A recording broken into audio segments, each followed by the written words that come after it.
Hey guys, this is a top 10 video of my top 10 favourite films of 2011.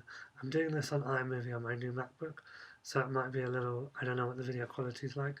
I haven't seen Hugo, and there's a couple others, I can't remember what they are, but Hugo was the big one that I haven't seen. Yes, so let's just start off. At number 10 we have Harry Potter and the Deathly Hallows, Part 2, Hallows Part 2, Dig. Um, Harry Potter and the Deathly Hallows Part 2 was definitely one of the best Harry Potter films. I don't think it was the best one. Um, but it was really good. It was really epic. Well, that's what I liked about it. The final battle was great. It was just a really big, grand, kind of brilliant final outing for the Harry Potter franchise, and a good way to like say goodbye to Harry Potter and the past kind of 10 or so years or whatever. It's encapsulated lots of children's childhood and young adults now, I suppose. Hallows Part 2 was a very good film. It was just a nice cap on the franchise. Really enjoyed that one. Then at number 9, we have The Rise of the Planet of the Apes, Dig. Um, Rise of the Planet of the Apes was one that I was actually really looking forward to. I've only seen the original Planet of the Apes and none of the other sequels. I thought this was a brilliant, brilliant sequel, or prequel, I guess, even. James Franco was really good in it, and I really like him, anyways. John Lithgow was great. The CGI, let's just talk about that for a minute, was amazing. The like you just kind of forgot it was like CGI. I know that sounds silly, and like on a similar level of Avatar, you know. It was a great film and just it had great acting and it was a really good story. The only thing I didn't really like about it was that there was lots of like time jumps, and that just wasn't very like convincing to me because I know it sounds silly, but they just didn't look older. It was like I think they did like 5 years later or 3 years later or something a couple times. Um, and it is a span over quite a long time. I could be remembering that wrong, but there was certainly one time jump where it was like 3 years later. I haven't seen it since the cinema, but it's definitely one I want to pick up. But it's a really good film, and it's a great story, and I love the ending. I think they're doing another one, so that's really cool because what's nice is they didn't try and stuff it all into one. A bit like X-Men First Class, which I like that movie, but uh, quite a bit. But this they kind of they didn't like have it start at the big like where we are in Planet of the Apes 1. They left it open, and which I thought was kind of surprising and didn't expect with the ending, and it sort of can continue on. And I think you could at least do another maybe two, to sort of in the lead in to the Planet of the Apes 1. And then this one may be an unusual choice for some people, but it's Scream 4 or Scaraforum. Scream 4, I loved. I thought it was a great fun ride of a movie, fantastic, and just great to see Ghostface back and all the characters. Well, not all the characters, but all the characters who are still alive from the Scream franchise come back. Neve Campbell. It was a really good movie, and I just enjoyed the double bluff at beginning, I suppose, with the stab, 5 and 6 or whatever it was, and just kind of, I don't want to say silliness, but kind of a bit. But that's what the fun in Scream movies is, isn't it? And of course, Alison Brie was in it as well, who's in Community. I love Alison Brie, so that was nice to see her in there, even if she did get gutted. Um, yeah, it was a fun movie. I really liked Hayden Panettiere in it, and it was just great to see the Scream franchise return, and I just really enjoyed that one.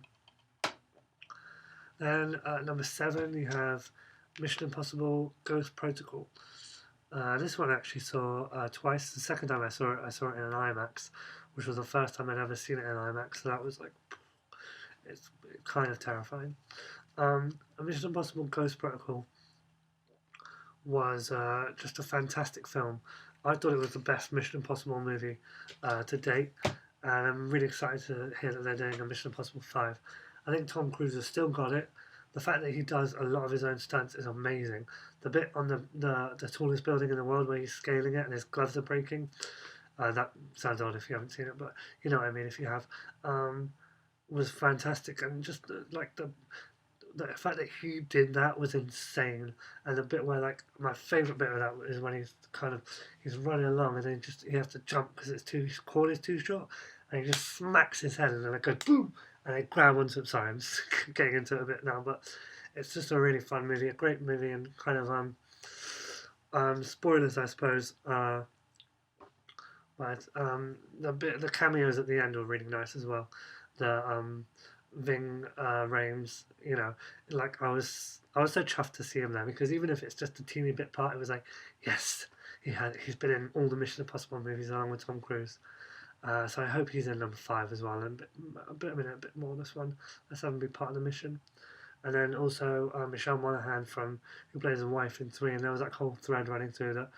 You thought they'd split up, and then it was like, oh, she died, and then it was like, oh, it was a mission, and he has to, he's trying to protect her and stuff, and she's off in seclusion, which was really cool. And then her little appearance at the end, where she kind of just waves to him, was nice. I thought that was really cute because I really liked her character in part 3, and I was really hoping they'd still be together in part 4. So when it was sort of like in this one, at the beginning, it was like they split up. I was like, oh god, they did that, did they? Because they couldn't get her back. And then it was sort of revealed, which was nice. I really love that, and all the great mission stuff, and the new characters really good.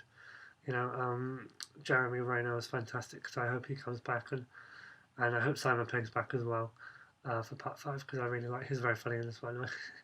Yeah, he's a good sort of comedy actor, and I like that he was in this one more because he was just sort of in Mission 3 a little bit, but he's the main player in Mission 4. So really excited for Mission 5. That was Mission Impossible Ghost Protocol. Then we have number 6, Attack the Block, which I thought was a really great, fun sci-fi adventure movie. Well, sci-fi adventure is not really right, is it? I mean, it is sci-fi, but it's kind of a bit more down and dirty, I suppose. It's about, well, it's about, you've all seen it by this point, I would assume. It's a British sci-fi movie, and it's just really good. I don't know, it's a great story about these kind of chavs taking on, these aliens. And then what's nice is it kind of like everybody sort of looks down on chavs. Let's all admit it. To be honest, we do. And but this didn't like demonize them. It sort of humanized them. I felt like, and you definitely felt sympathy for them and they were the heroes. But also, it was just a really fun ride. Just a great adventure movie. Tool up blood. And then number 5, which I don't have with me. Well, I do, but I don't. Super 8. Super 8. I loved this film. I thought it was brilliant. To be honest, it was really great. The kids were fantastic in it. The story was really great, and it had a nice kind of romance going on, which I'm always a sucker for. Teenage romance, preteen romance, I suppose, in this one.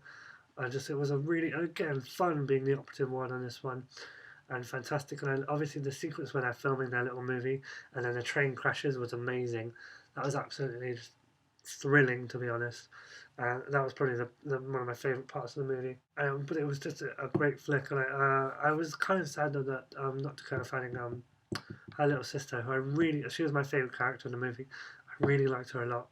That she kind of went missing for the last kind of little chunk of the film. I mean, it was obviously part of the story, but like the fact that she wasn't in it was kind of sad. But otherwise, it was a great film, and obviously special effects were brilliant, and definitely sort of Spielberg influenced. The ending is the ending. I mean, I liked it, but I don't know. It was very Spielbergian, wasn't it? If that's a word. And then at number 4, we have the only superhero movie in here. It's Captain America: The First Avenger.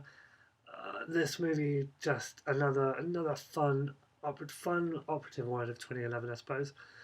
Captain America, absolutely just great action adventure thrill ride all the way through. Great characters, great stories, great villain. Red Skull, really liked him. Chris Evans as Captain America, brilliant. Really didn't sort of think of him as Human Torch once throughout this film.